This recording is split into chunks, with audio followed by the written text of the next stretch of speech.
What's up, guys? Obviously, it's Captain Obvious, and welcome to the premiere episode of the Armory. In today's episode, I will be taking a look at the M16A3 and the F2000. Statistically, these weapons are very similar, so it makes sense to group them together in this video. We're going to start with the M16A3 and move along to the F2000 later in the video. The M16A3 is considered by many to be the best all-around assault rifle. It is useful in almost all situations except for super long-range combat. That's why I like to use it as a more longer-range, medium to long-range weapon, because of the fact that it has very predictable recoil and the fire rate is not as high as some of the other assault rifles. The damage of the M16A3 is 25 to 18.4, with the drop-off beginning at 8 meters and ending at 50 meters. Your shots to kill are 4 to 6 in core mode and 3 to 4 in hardcore mode. The damage is nothing special. It's pretty consistent with the rest of the assault rifles except for the G3A3. The rate of fire is a pretty normal 800 rounds per minute. The suppressive effect of the M16A3 is a standard 7.0%. The muzzle velocity, which is the speed at which the bullet leaves the gun, is 650 meters per second, and the maximum range at which the gun is effective is 975 meters. Nothing special here. Is pretty much consistent with the rest of the assault rifles in this category, except for the fact that the muzzle velocity is a little bit higher than some of the other rifles.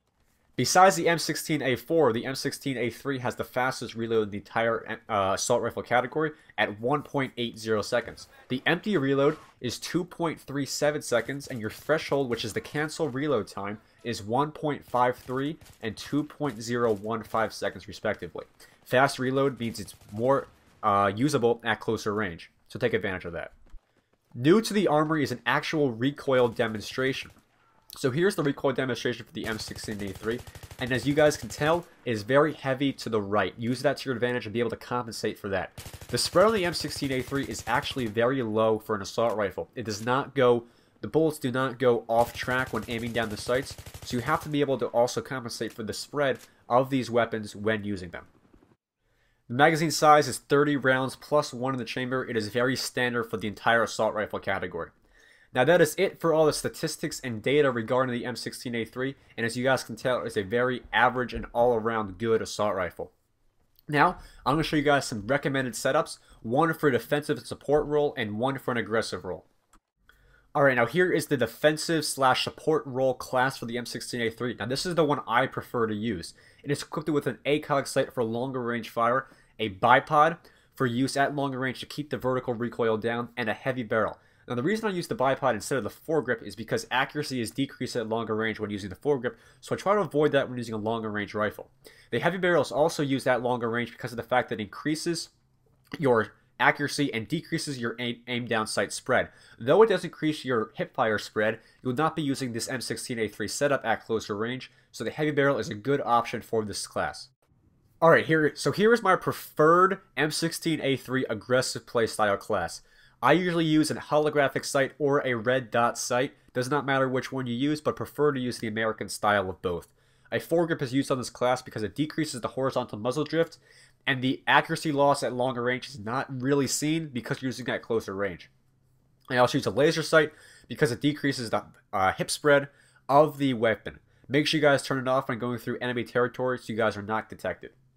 And this class allows for an easy transition to a stealth class by replacing the laser sight with a suppressor.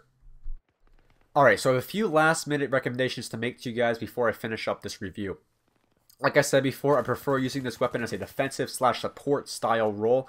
The reason I like that is because it's medium high rate of fire, and the fact that its horizontal and vertical recoils are very predictable. And like I said before, again, this is a very good all-around assault rifle, and it can excel in almost every area of combat except for super long-range fighting. That is it for the M16A3 review. I hope you guys enjoyed it. It's a very in-depth look at how this weapon works. Now we're going to move on to the F2000, which out of these two rifles is my preferred one. Alright, now here is the F2000. Like I said before, this is my preferred weapon in this class. Now the reason for that is because the F2000 is great in a lot of situations, but not good at longer range, which I really don't like to participate in. The aggressive class I'm using in this is the one I recommend to you guys at the end of this segment.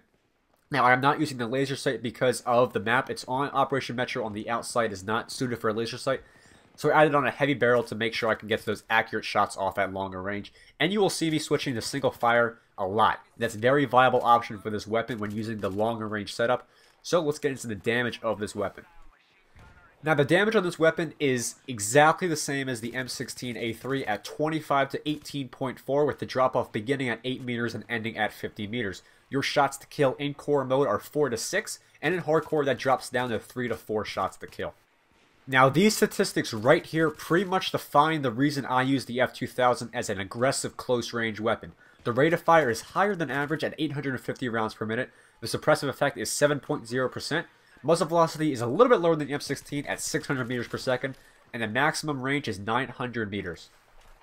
So the one disadvantage to the F2000 at closer range is its pretty long reload. At 2.65 seconds on a normal reload, that is a lot longer than some of the other assault rifles. The empty reload is 3.60 seconds.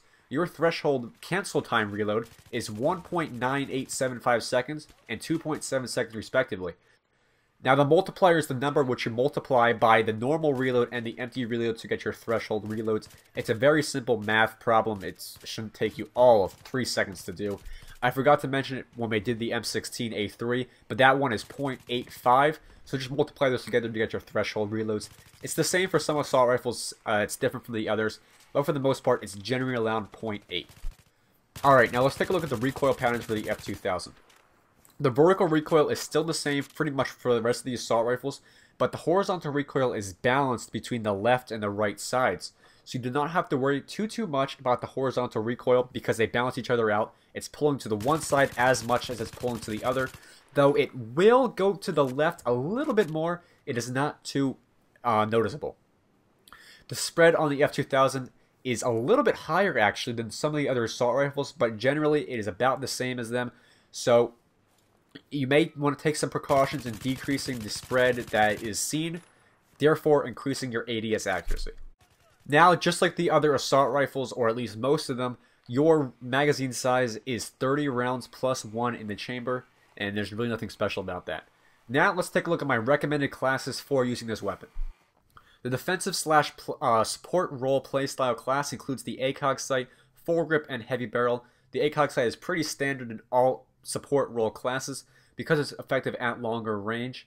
I like using the American ACOG sight because it's a lot easier to see than the PS01 for the Russians. The foregrip is necessary in the F2000 because it's not really effective at longer range where the bipod actually makes it better, so the foregrip will actually make that better. The heavy barrel on this weapon will decrease the amount of lost accuracy via the foregrip, though increasing the range of the F2000, making it more, usable at longer range. So yes, it's not perfect at long range, but it's actually usable in some situations. The aggressive playstyle class for the F2000 is pretty standard. It includes a holographic sight or red dot sight. Use the American ones because they're a lot better. The foregrip and the laser sight, I've already told you guys why the foregrip is better at closer range and the laser sight is good at close range because you can lower that hipfire spread. And remember, like usual, you can replace the laser sight with a suppressor when you want to go stealthy. And now before I finish up this review, I have a few more last minute tips to give to you guys, and I've said these all before, but I want to stress on them one more time. The F2000 is suited to an aggressive playstyle because of its decreased range, decreased bullet velocity, and higher rate of fire. It is great in all close range situations, and it will even best a carbine in some of them. And that concludes the very first episode of the Armory. I thought it went really well, and I hope you guys learned a lot about these two weapons. I want to make a quick reminder to you guys, this is not a comparison series. I'm not comparing these two weapons, I'm just grouping them together in one video to make it more efficient. The Armory is a 2-episode-a-week series, so this Saturday I'll be covering the burst fire weapons, which are the M16A4, KH2002, and AN94. Twitter, Facebook links are down in the description. And as always, rate, comment, and subscribe, and I will see you guys later.